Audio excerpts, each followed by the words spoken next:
예, 성경을 보면은, 오늘 성경을 보시면은 좀 특이하게 되어 있습니다. 여러분, 눈치 채셨는지 잘 모르겠는데, 뭐가 틀립니까? 한번 보시기 바랍니다. 오늘 본문만 특별합니다. 성경에 보면은, 여러분 가지고 계신 성경에 보면은 좀 뭔가 다릅니다. 예. 권 집사님 말씀해 주셨는데, 큰 괄호로 묶여져 있습니다. 9절부터 시작해서 마지막 절까지 이렇게 큰 괄호로 묶여져 있습니다. 무슨 말인가 하면, 성경은 여러분 원본이 없습니다. 왜 그런가 하면, 신약 성경도 그렇고 구약 성경도 그렇고 원본이 없습니다. 왜 그러냐면, 그 당시에 쓰여진 곳이 한번 보여주시기 바랍니다. 그 다음 장. 저게 이제 파피루스라고 하는데, 나일강 유역에 나와 있는 저 파피루스 나무를 가지고, 그거 안에 이제 속 껍질을 가지고 속을 가지고 만드는 겁니다. 그래서 이렇게 겹쳐서, 세로 가로로 겹쳐가지고 종이 모양을 만듭니다. 그런데 저게 굉장히 강할까요? 아니면 약할까요?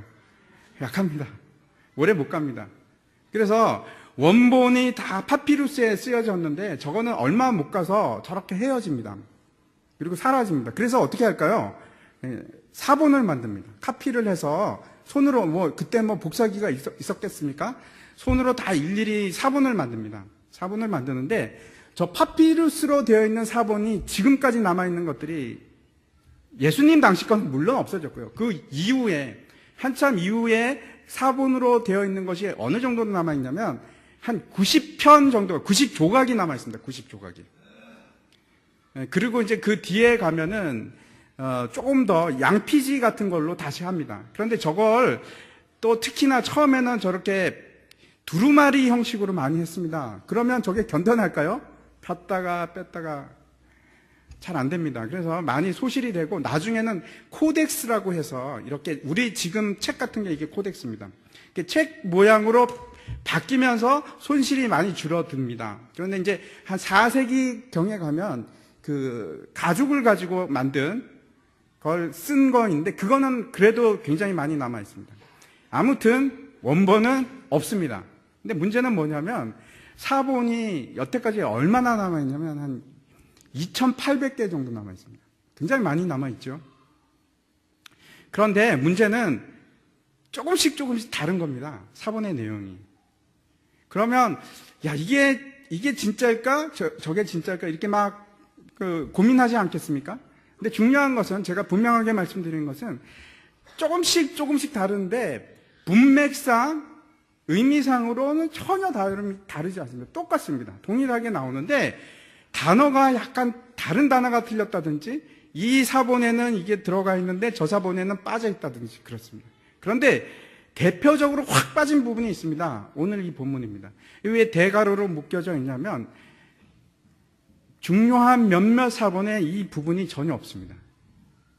오늘 읽은 본문의 내용이 전혀 없고, 그럼 한번 보시기 바랍니다. 16절 8절에 보면, 여자들이 몹시 놀라 떨며 나와 무덤에서 도망하고, 이제 예수님의 무덤에 찾아갔죠.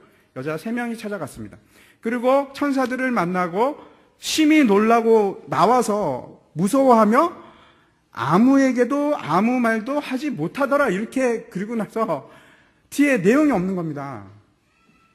그런 사본들이 있고, 그리고 또 지금과 같이 뒷부분이 있는 사본이 있습니다. 그래서 우리 성경은 다수결에 의해서 더 많은 그 사본이 얘기하고 있는 이 뒷부분이 들어갔습니다. 근데 어떤 사본은 없습니다. 그래서 이렇게 괄호로 묶여져 있는 겁니다. 어떤 사본은 이 부분이 없다 하는 뜻입니다. 가끔 보다 보면 없음 이런 거 있죠. 그 무슨 뜻이냐면, 어떤 사본은 있고 어떤 사본은 없는데 우리가 쓰는 이 한글 개역 성경은 없는 걸 택했다, 이런 뜻입니다. 아무튼 이제 지금 돌아가서 그 내용을 보면 제가 고민을 많이 했습니다. 내용이 구조적으로나 논리적으로나 정말 이상하다 하는 생각을 가질 수밖에 없습니다.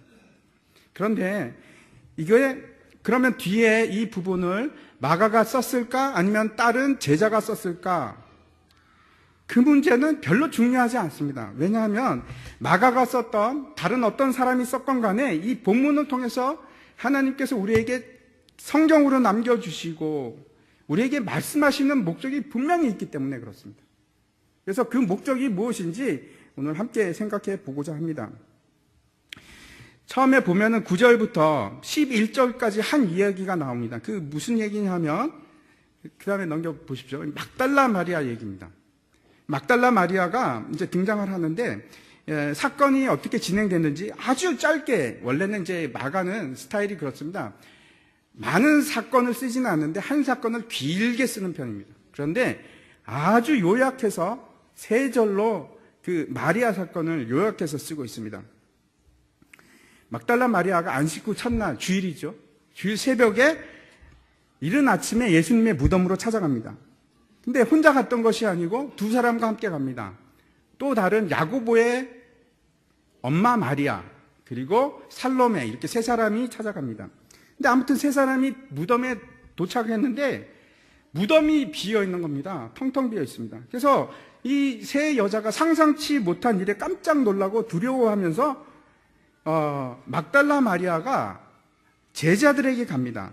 이게 막달라 마리아가 이 무덤에 2번 갔을까, 1번 갔을까도 사실 의문입니다. 아무튼 제가 이제 말씀드리는 것은 요한복음을 기준으로 해서 말씀드리는데 한번 보여주시기 바랍니다. 요한복음 20장 2절에 보면 제가 읽어보겠습니다. 시몬 베드로와 예수께서 사랑하시던 그 다른 제자에게 달려가서 말하되 사람들이 주님을 무덤에서 가져다가 어디 두었는지 우리가 알지 못하겠나이다 하니, 이런 겁니다. 예수님 시체가 없어졌어요. 시체가. 성격이 급한 사람 두 사람이 이제 달려갑니다. 누굽니까? 베드로하고 요한이 달려갑니다. 근데 누가 이겼을까요? 예? 예. 젊은 요한이 더 빨리 도착합니다. 도착을 해서 무덤을 이렇게 안으로 구부려서 이렇게 봅니다. 그런데 아무도 없는 겁니다. 아무도 없고 그 세마포 옷이 이렇게 개어져 있습니다. 어떻게 될지 하고 있는데 성격 급한 베드로는 어떻게 했을까요? 그냥 확 들어가 버립니다. 안으로 들어갔는데 아무도 없는 겁니다. 없어서 요한도 같이 따라 들어갑니다. 이제 한번 보겠습니다. 20장 8절과 9절 말씀인데 제가 읽어보겠습니다. 그때야 무덤에 먼저 갔던 그 다른 제자 요한을 말합니다. 들어가 보고 믿더라. 중요한 게 이 믿더라인데, 그들은 성경에 그가 죽은 자 가운데서 다시 살아나야 하리라 하신 말씀을 아직 알지 못하더라. 믿더라. 오늘 제가 주제가 믿음입니다. 왜냐하면 너무나 많은 곳에 계속해서 믿음에 관해서 얘기를 합니다. 본문이 믿더라 하는데 이 학자들 간에 논란이 있습니다. 이 도대체 뭘 믿었다는 것인가, 이 요한이? 제가 생각하기에는 이런 겁니다. 예수님의 부활을 믿더라가 아니고, 왜냐하면 구절을 보면 예수님의 부활을 믿을 수가 없습니다. 이 내용을 봐서 이렇게 동일하지가 않습니다. 그리고 마가복음을 봐도 그렇고, 막달라 마리아의 말이 맞구나. 누가 시체를 훔쳐갔구나. 그걸 믿었다는. 사라졌구나. 제자들이 이제 집으로 돌아갑니다. 그런데 여기서부터 마리아가 같이 가는 것이 아니고 밖에서 막 슬피 웁니다. 막 슬피 울다가 안을 이렇게 휘끗 보니까 두 사람이 있는 겁니다. 제자들은 떠났음에도 불구하고. 누굴까요? 천사들입니다. 천사들이 있어서 천사가 말하죠. 왜 그렇게 슬피 우느냐? 아니, 시체가 없어졌지 않습니까? 그랬더니 이제 천사가 얘기를 합니다. 그런데 그 순간에 뒤에서 인기척이 나는 겁니다. 그래서 마리아는 생각하기를, 이 무덤 지키는 여기 근처에 뭐 그런 사람인가? 이렇게 봅니다. 그 사람이 말을 걸죠. 근데 누구였습니까? 예수님이었습니다. 제가 말씀드리는 것은 막달라 마리아가 예수님이 살아났다는 것을 언제 믿었는가? 믿지 않았습니다. 막달라 마리아도 믿지 않았습니다. 언제 믿었냐 하면 예수님을 만나고 예수님께서 말씀하실 때 알기 시작합니다. 그리고 또 재미있는 것은 이 막달라 마리아도 처음에 예수님을 못 알아봅니다. 이 긴 이야기를 이 마가가 세 절로 요약해서 얘기를 하는데, 그것이 이제 또 다른 얘기가 또 하나 나옵니다. 한번 그 다음 장 보여주시기 바랍니다. 두 번째 얘기는 엠마오로 가는 두 제자 얘기가 등장합니다. 이것이 이제 12절과 13절에 등장합니다. 이것도 사실 누가복음은 아주 긴 이야기입니다. 그런데 그 긴 이야기를 기술도 좋게 두 절로 딱 요약해서 적고 있습니다. 뭐라고 적냐면 그 후에 그들 중 두 사람이 걸어서 시골로 갈 때 예수께서 다른 모양으로 그들에게 나타나시니 두 사람이 가서 남은 자들에게 알렸을 때 역시 믿지 아니하더라. 역시라고 그럽니다. 그게 무슨 뜻입니까? 앞에 막달라 마리아가 그래서 예수님을 만나고 달려가죠. 다시 제자들한테 달려갑니다. 그리고 예수님이 사라진 것이 아니고 예수님이 살아나셨어. 내가 봤어. 그런데 제자들이 뭐라고 합니까? 에이, 안 믿어. 그것이 첫 번째 얘기의 결론입니다. 두 번째 얘기의 결론도 마찬가지입니다. 엠마오로 갈 때 두 사람이 이제 제자가 예루살렘으로부터 이제 떠나서 바로 그날입니다. 주일날입니다. 엠마오로 갑니다. 뚜벅뚜벅 걸어가는데 그 두 사람 중에 한 사람의 이름은 기록이 되어 있습니다.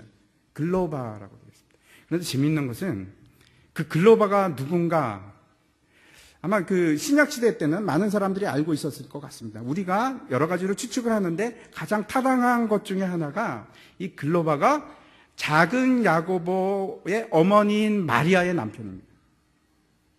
우리가 그렇게 생각을 합니다. 그 세 사람이 무덤으로 갔습니다. 막달라 마리아와 작은 야고보의 어머니 마리아와 살로메. 살로메는 야고보와 요한의 어머니입니다. 세베대의 아내. 세 사람이 갔었는데 그 작은 야고보의 어머니 마리아의 남편이 글로바라고 우리가 생각합니다. 그럼 더 재미있죠. 왜냐하면 들었을 겁니다. 그 글로바도 들었을 겁니다. 소식을. 그런데 안 믿습니다. 예수님이 그 가는 터벅터벅 걸어가고 있는 사람들을 만나서 얘기를 합니다. 너희가 왜 이렇게 슬퍼하느냐? 그랬더니 이제 글로바가 그러죠. 아니, 당신 어디 있다가 왔는데 모른단 말이요? 지금 무슨 사건이 벌어지고 있는지 모릅니까? 이렇게 합니다. 그 예수라는 사람이 선지자인데 대제사장들과 관리들이 그 예수를 못 박아 죽였어. 그러면서 하는 말이 이런 말을 덧붙입니다. 그 누가복음에 보면 여자들이 예수님이 살아났다는 것을 보았으나 이러고 맙니다. 믿기는 힘듭니다. 그러자 이제 예수님께서 그 두 제자한테 그러죠. 이 미련하고 더디 믿는 자들이여 하면서 여기가 중요합니다. 여러분 기억하시기 바랍니다. 성경을 가지고 성경을 풀기 시작합니다.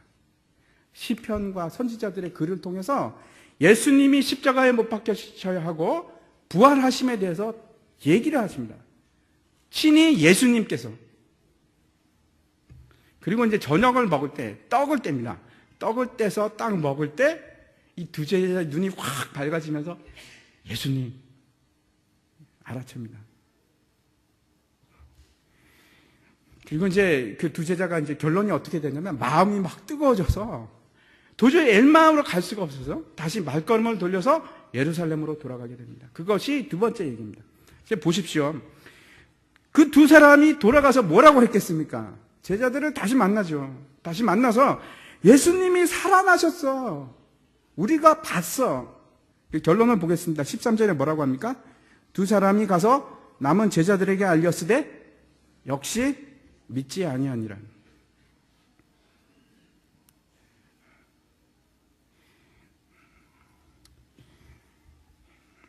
지금 똑같은 패턴이 두 번이 반복이 되었습니다.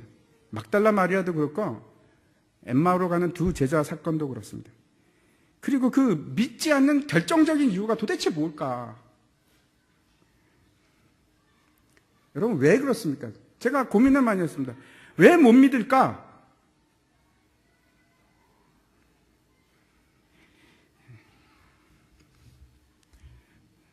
성경을 모르기 때문에, 성경을 몰랐기 때문에, 성경이 예수님께서 살아나신다는 증거를 몰랐기 때문에 그렇습니다. 제가 믿음이라는 것이 우리가 어디에 기초를 해야 하는지 다시 한번 생각해 보기를 원합니다. 믿음이라는 것은 여러분 딴 곳에 기초하는 것이 아니고 성경 말씀에 기초하는 겁니다. 우리가 말하는 이 기독교의 믿음이라는 것은 내 사상이나 아니면 내 생각이나 내 바람을 믿는 것이 아닙니다. 모든 믿음의 대상은 무조건 성경입니다. 다른 게 있을 수가 없습니다. 히브리서 11장 1절부터 3절이 있는데 같이 한번 큰 소리로 한번 읽겠습니다. 시작. 믿음은 바라는 것들의 실상이요 보지 못하는 것들의 증거니 선진들이 이로써 증거를 얻었습니다. 믿음으로 모든 세계가 하나님의 말씀으로 지어진 줄을 우리가 아나니 보이는 것은 나타난 것으로 말미암아 된 것이 아니니라. 1절에 믿음이라는 것은 뭐라고 얘기하냐면 바라는 것들의 실상이라고 합니다. 바라는 것은 여러분 현재를 말하는 걸까요? 아니면 미래를 말하는 걸까요? 미래를 말하는 것입니다.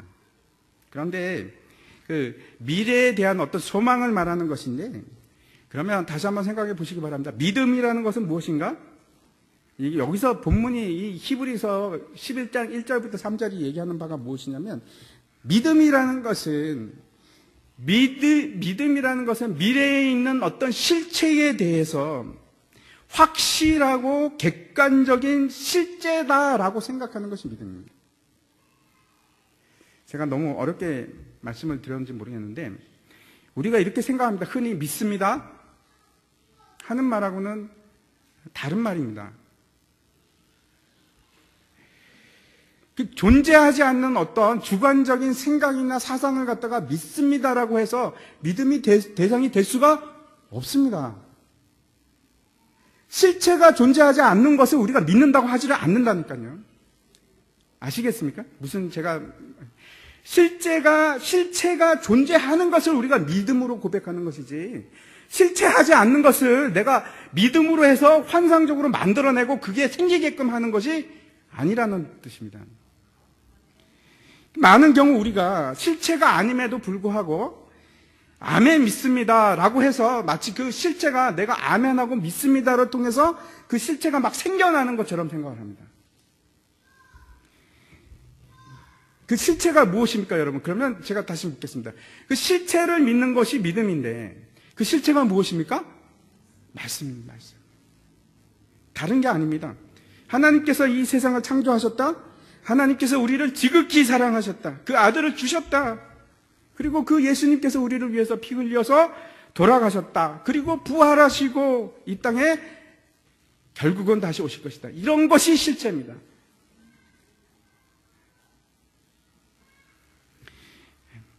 다시 말씀드려서 계시 외에는, 성경 말씀 외에는 우리에게 실체는 없습니다.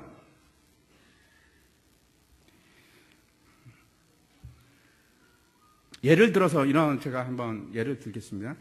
내일 만약에 지금 당장 내일 1,000만 원이 필요합니다. 그래서 막 갈급한 마음으로 하나님께 기도를 합니다. 하나님 주시옵소서. 내일 1,000만 원 주시옵소서. 믿습니다 하면 그것이 믿음이라고 할 수 있습니까? 왜 못합니까?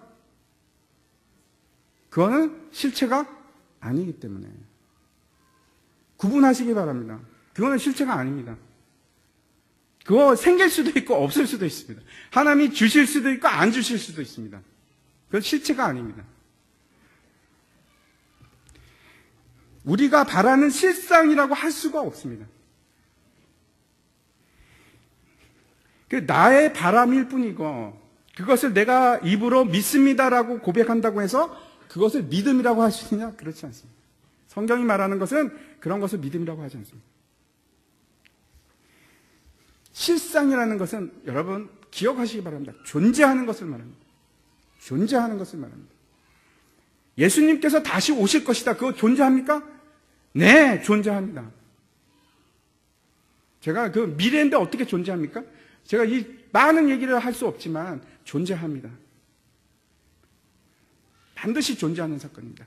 우리가 보기에는 미래지만 하나님이 보시기에는 그것은 모든 시간을 뛰어넘으신 분들이 보기에는 존재하는 사건입니다. 실상입니다.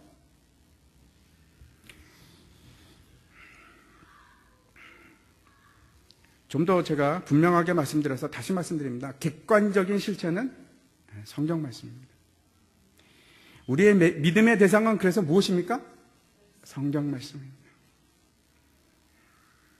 그래서 성경 말씀이 가라는 곳까지 가는 것이고 성경 말씀이 서라는 곳까지 우리가 그곳에서 스톱하는 것이 믿음입니다. 성경이 이제 부활을 이야기하므로 그렇지요. 성경이 부활을 얘기했기 때문에 부활은 우리에게 실체입니다. 반드시 일어나는.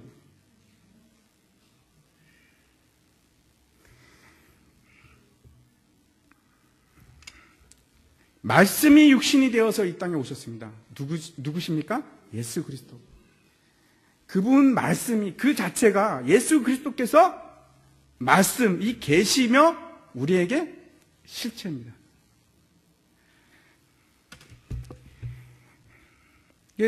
이 두 사건의 공통점이 이겁니다. 모두 예수님을 알아보지 못했는데 분명히 눈으로 보지만 그 눈으로 알아보지 첫눈에 아 예수님이구나 이렇게 못했는데 예수님과 대화를 통해서 다시 말씀드려서 예수님의 그 말씀을 통해서 알아보게 됩니다. 그리고 증인이 되는 것이 동일한 사건입니다. 그 막달라 마리아 사건과 엠마 두 제자 사건의 결론부를 보시면 지금 강조하는 것이 그겁니다. 제자들이 안 믿어요. 안 믿습니다. 결국 그래서 세 번째 사건으로 넘어갑니다. 세 번째 사건은 11 제자의 식탁 이야기입니다. 그 후에 11 제자가 같이 음식을 먹을 때 예수님께서 친히 그들 앞에 나타납니다. 그리고 어떻게 하시는가 하면 그들의 믿음 없음과 그 마음의 완악한 것을 꾸짖으십니다. 여기에 쓰인 단어들이 믿음 없음, 아피스테오라는 단어인데 굉장히 여러분 믿음이 조금 없는 그런 걸 얘기하는 것이 아니고 아예 없는 걸 얘기합니다. 아예 없는 걸. 마음이 완악하다는 것도 강팍하다는 것도 굉장히 강한 뜻입니다. 굳어져서 그 마음이 굳어져서 도저히 받아들일 수 없는 상태. 이 정도가 되면 정말 문제 아니겠습니까? 그것도 한 번이 아니고 두 번이나 세 번째 기록이 되는데 여기서 또 극적인 그 대반전이 일어납니다. 15절에 가면은 또 이르시되 너희는 온천에 다니며 만민에게 복음을 전파하라. 너무나 이해할 수 없는 상황이 되는 겁니다. 도대체 왜 그럴까? 어떻게 이렇게 믿지 않는 사람들한테 가서 지금 이 사람들한테 이 완악한 사람들한테 도대체 어떻게 이렇게 얘기할 수 있을까? 이 결론을 한번 여러분 이런 게 더 자연스럽지 않겠습니까? 예수님께서 이 완악하고 이 못된 놈들 나 너희들이랑 도저히 일을 같이 못하겠다. 너희들 이제 안 맞을 것 같아. 너희들이랑 코드가 안 맞아. 내가 다른 사람 찾아봐야겠다. 이렇게 해야지 맞을 것 같은 본문입니다. 근데 그렇지가 않습니다. 사실 이 누가복음의 오늘 그 세 번째 식탁 얘기는 누가복음에 확실히 아주 자세하게 나와 있습니다. 한번 보겠습니다. 24장 41절과 44절, 45절인데 제가 한번 읽어보도록 하겠습니다. 그들이 너무 기쁨으로 아직도 믿지 못하고 똑같은 말을 합니다. 믿지 못하고 놀랍게 여길 때 이르시되 여기 무슨 먹을 것이 있느냐 하시면서 이제 먹을 걸 드시죠. 그리고 나서 이제 44절에서 보면 또 이르시되 내가 너희와 함께 있을 때 너희에게 말한 바 곧 모세의 율법과 선지자의 글과 시편의 날을 가리켜 기록된 모든 것이 이루어져야 하리라 한 말이 이것이라 하시고 이에 그들의 마음을 열어 성경을 깨닫게 하시고 똑같은 일이 반복됩니다. 다시 그 믿음 없는 사람들한테 가서 아니야 너희들이 성경을 몰라서 믿음이 없는 거야. 그러면서 성경에 있는 내용을 지금 얘기하고 계십니다. 예수님께서 성경으로 확인을 시켜주시는 겁니다. 믿음은 예수님께서 이렇게 하는 겁니다. 제자들한테 잘 요리를 해서 그냥 입에 싹 집어넣듯이 그렇게 넣어줬기 때문에 제자들이 믿기 시작하는 거예요. 사람이 부활을 한다는 거, 그 다음에 사람이 영원히 산다는 것을 여러분 성경을 모르는 사람들이 여러분 어떻게 생각하십니까? 믿을 수 있다고 생각하십니까? 안 믿습니다. 어떤 사람이 내가 사람은 죽는 게 아니고 다시 부활합니다. 그리고 영생이 있습니다. 그래서 그 말에 탁 넘어가서 예수 믿겠습니다. 그러면 그건 기적입니다. 기적. 진짜 기적입니다. 세상에 그것보다 큰 기적은 없습니다.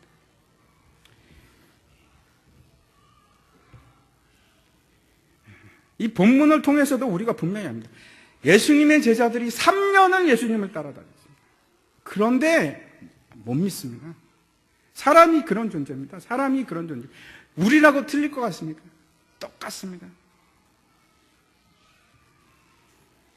여러분, 제자들이 3년 동안 따라다니면서 죽음에서 부활하는 것을 목격한 것이 2번이나 있습니다. 야이로의 딸이 살아났지 않습니까? 나사로가 살아났지 않습니까? 그런데 어떻게 안 믿지? 예수님이 그렇게 여러 번 내가 살아나는 날이라고 예언을 하셨는데. 왜 그렇습니까? 다시 한번 제가 말씀드립니다. 왜 그렇습니까? 성경을 모르기 때문에. 성경을 모르기 때문에 믿음이 들어가지 않습니다. 눈으로 확인할 때까지. 사람에게는 여러분 소망이 없습니다. 사람은 내 자신을 구원할 수도 없고 내 자신이 어떠한 믿음을 내가 만들어낼 수 있는 일말의 가치도 없습니다. 전혀 불가능합니다. 여러분 스스로 믿음이 생기기를 원하십니까? 그럴 수가 없습니다. 성경을 모른 채 여러분이 무언가를 믿을 수 있다고 생각하십니까? 아니요. 지금 성경은 그렇게 얘기하고 있지 않습니다. 제가 다시 한번 말씀드립니다. 우리는 전혀 가능성이 없습니다. 단 1%의 가능성도 없습니다. 그것이 인간입니다. 우리가 우리의 의지로 행할 수 있는 것은 전무합니다. 아무것도 할 수 없습니다. 유일한 방법은 예수님께서 우리에게 오셔서 우리에게 말씀으로 설득하여 주시고 그 말씀으로 우리를 채우는 것 외에는 나를 변화시킬 수 있는 방법은 아무것도 없습니다. 그래서 우리가 다시 성경으로 돌아가는 겁니다. 말씀을 떠나서는 믿음이 생길 수가 없습니다. 마치 시냇가에 심은 나무들이 저를 따라 열매를 맺고 그 잎사귀가 마르지 않는 것처럼 생명이 되는 말씀이 되어 육신으로 오신 이 땅에 오신 예수 그리스도가 떠나서 우리가 그와 붙어 있지 않으면 그분으로부터 말씀이 내 속으로 공급되지 않으면 우리 믿음은 자라지 않습니다. 그 요한복음 15장 4절에 우리가 잘 아는 말씀 아닙니까? 같이 한번 읽어보겠습니다. 내 안에 거하라 나도 너희 안에 거하리라. 가지가 포도나무에 붙어있지 아니하면 스스로 열매를 맺을 수 없음 같이 너희도 내 안에 있지 아니하면 그러하리라.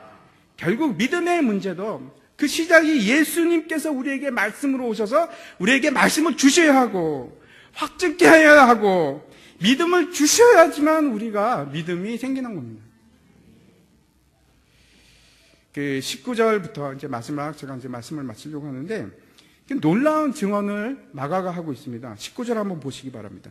주 예수께서 말씀을 마치신 후에 하늘로 올라지사 하나님 우편에 앉으십니다. 다른 복음서에는 없는 내용입니다. 하나님께서 저 하늘나라에 계신 그 하나님의 우편 보좌에 예수님께서 앉으십니다. 이제 지상 사역이 끝남으로 저 천국에서 새로운 사역이 시작이 되는 겁니다. 또 다른 사역이 시작이 되셨습니다. 그래서 마가복음은 끝나지가 않습니다. 우리가 이제 마가복음 공부를 시작해서 한 2년 동안 쭉 봐왔는데 오늘로 이제 마칩니다. 그래서 예수님의 사역을 처음부터 끝까지 우리가 한번 살펴보았습니다. 마가복음이 끝나서 우리의 일이 끝나는 것이 아니고 진짜는 이제부터 시작입니다. 폭발력을 가지고 세상 밖으로 분출이 되어야 합니다. 그 결정적인 시장이 뭐냐면 믿음으로부터 시작합니다. 믿음으로부터. 그 16절에 보면은 믿는 자에게는 구원이 있고 17절에 보면은 믿는 자들에게는 표적이 있습니다.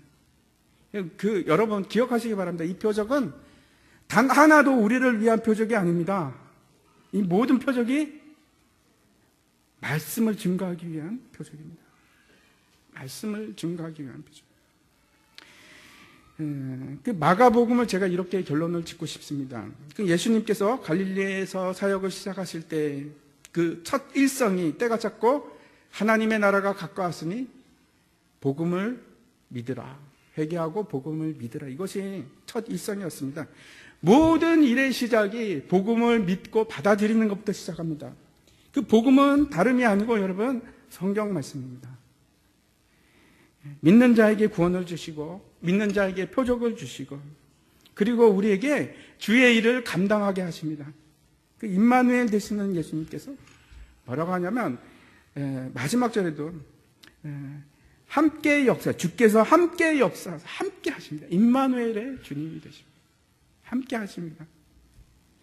그 구원의 능력과 힘은 어디서 오느냐? 믿음으로부터 오는데 그 믿음은 말씀으로부터 옵니다.